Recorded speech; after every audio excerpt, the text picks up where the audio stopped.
All right, so I've had this Stihl chainsaw for a while now, and I'll tell you, even if I sharpen the chain and change the bar, none of it matters if the saw's just choking on its own crud.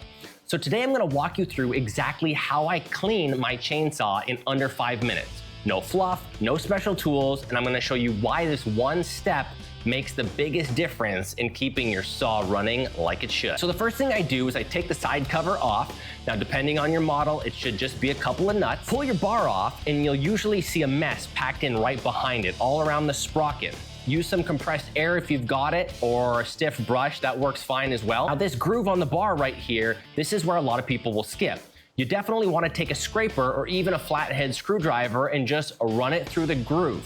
You're gonna be really surprised at how much junk can actually come out of that thing. You wanna get all that crap out. It's gonna clog up your clutch, traps heat, and it just grinds your saw down. Also, check these little oil holes. This is where the bar oil comes out. There's usually one or two, and if they're blocked, your chain won't get oiled properly and it'll burn out quickly. Then I'll wipe down the bar.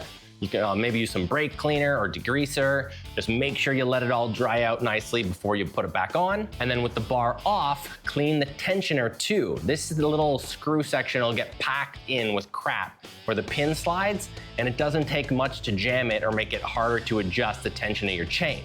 Now go ahead and take your cover off. We want to give the inside a quick once over, paying particular attention to the air filter.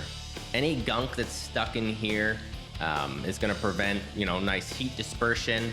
And these air filters are actually super cheap. You can buy them in bulk on Amazon.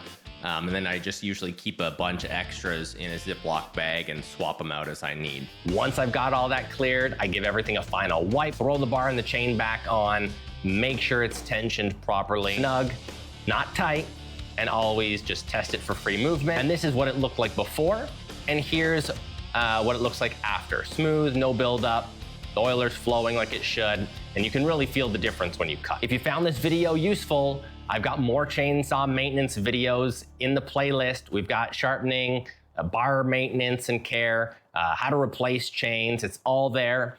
I'll see you in the next video.